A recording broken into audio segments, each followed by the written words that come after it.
Guys এটা ধুনীয়া এটা প্ৰাকৃতিক পৰিৱেশৰ পৰা আপোনালোকক দেৱালী সকলোকে শুভেচ্ছা কামনা জনালোঁ, শুভেচ্ছা জনালোঁ। আৰু লগতে দীপাৱলী দেই, দীপাৱলী সকলোলৈ শুভেচ্ছা জনাইছোঁ। আৰু মই আছোঁ ধানৰ মাজত, আপোনালোকে দেখিছে ধানৰ মাজত কি ক'বলৈ আহিছোঁ আপোনালোকে হয়তো গম নাপায়।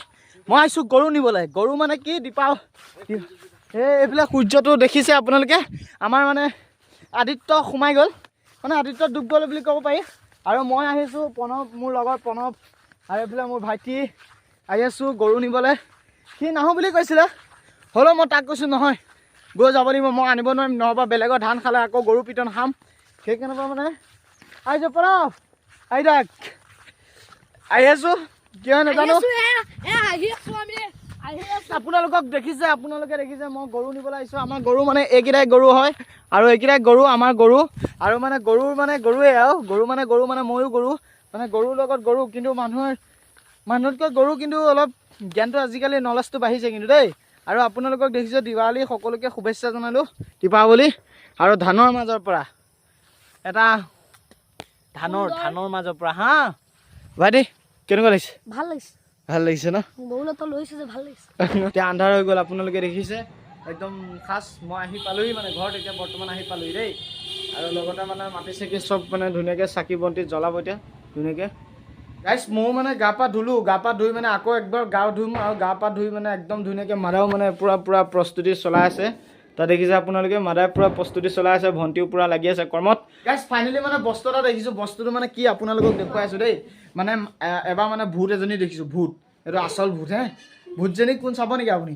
এইজনী ভূত চাওক, এই লাইট ফিটিং থাকে আজিকালি। বা ঐ ভূত ঐ, বা হাৰিবি নেকি আকৌ হে ভূত হে?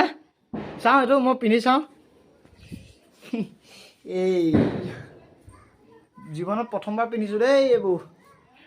কেনেকুৱা লাগিছে কমেণ্ট এটা কৰিব দেই। আজি দীপাৱলীৰ কাৰণে আৰু পিন্ধি ল'লোঁ আৰু আজি কেনেকুৱা লাগিছে? লাগিব নেকি? নিদিওঁ নেকি নিদিওঁ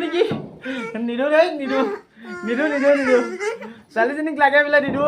নিদিওঁ, মোক দি দে আজিৰ কাৰণে, মোক দি দে দিবিনে? আজিৰ কাৰণে মোক দি দে, দিবিনে নিদিয়? মই আজি নিদিওঁ আৰু তোক ভালকৈ লগাই লওঁ ন। ফাইনেলি মানে বম লৈ আহিলোঁ, মানে বম মানে মই লোৱা নাই দেই।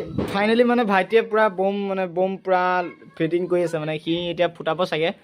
আৰু মানে পূৰা ৰেডি। আৰু মই মানে বম কিয় নুফুটাওঁ, বম ফুটাবলৈ এটা কাৰণে ভয় লাগে। মানে মই সৰুতে যেতিয়া বম মানে ফুটাইছিলোঁ, মানে দলিয়াব এনেকৈ হাততে লৈ থাকিলোঁ, দলিয়াব যাওঁতে মানে ঘপককৈ মোৰ হাততে মানে ফুটি গ'ল, আৰু যাৰ ফলত মোৰ চকুত সোমাই গ'ল। মানে চকুত সোমাই যোৱাৰ পৰা মোৰ মেডিকেল লৈ গ'ল।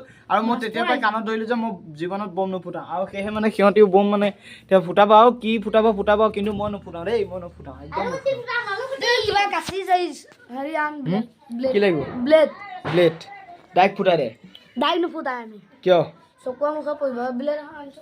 লগতে মানে ফাইনেলি বমখিনি মানে একদম সি মানে একেলগে নুফুটাই, আৰু যাৰ ফলত মানে সি কৈছে এটা এটাকৈ ফুটাম, তেতিয়া মানে ধুনীয়াকৈ ফুটাব পাৰি। মানে একেবাৰতে ফুটালে গোটেইখিনি মানে একেবাৰে পইচা এটকাও নাই তাৰ ন। পইচা আছেনে তোৰ? কেইটকা আছে? বা বহুত বম লৈ থৈছে চাওঁ। বমখিনি দেখুৱাই দে একবাৰ, ৰাইজক দেখুৱাই দে বম অলপ দেখুৱাই দে না দেই। লগতে গাইছ মানে বহুত দুখীয়া হৈছোঁ, যাৰ ফলত মানে মই কি কৰিব লগা হৈছে, মানে জলকীয়া বম আৰু লগতে মানে আলুগুটি নে কি বুলি কয়, এইটো আলুগুটি বুলি কওঁ দেই মই ফাৰ্ষ্ট টাইম। আলুগুটি বম এয়া মানে কেইটা আনিছে মই নানো দেই, বিশেষকৈ আমাৰ ভাইটিটো আনিছে, ভাইটি আনিছে। লগতে বোলে জলকীয়া বমবোৰ মানে খুলি খালি একদম বিনষ্ট কৰি দিয়া হৈছে। আৰু লগতে এয়া দেখিছে এইবিলাক 1 2 3 4 5 6 7 8 এইবিলাক বহুত আছে দেই, বহুত বম আছে, চাই লওক। এটা এটাকৈ আছে মানে, দেই একদম। আৰু মইতো এনেও নুফুটাওঁ, বম নুফুটাওঁ। বয়সস্থসকলে কোৱা মতে আজিৰ দিনটোত, দীপাৱলীৰ দিনটোত মানে 14 বছৰ যেতিয়া ৰামে বনবাসত আছিলে, আৰু বনবাসত থাকি তেওঁ নিজৰ ঠাইত আহি উপস্থিত হৈছিল, আৰু সেইকাৰণে আজিৰ দিনটোত দীপাৱলী বুলি কোৱা হয়। আজি দীপাৱলীৰ দিনটোত ভাৰতৰ সকলো জনসাধাৰণে আৰু লগতে ময়ো বহুত আনন্দিত, ফূৰ্তি। আজিৰ দিনটোত বহুত ফূৰ্তি, কিন্তু যাৰ ফলত বম প্ৰদূষণ হৈছে, বম ফুটোৱাৰ ফলত যাৰ ফলত প্ৰদূষণ হৈছে আৰু শব্দ প্ৰদূষণ হৈছে। আৰু লগতে গাইজ ভিডিঅ'টো চাই কেনেকুৱা পালে, যদি ভাল লাগিলে ছাবস্ক্ৰাইব, লাইক, কমেণ্ট কৰিবলৈ নাপাহৰিব।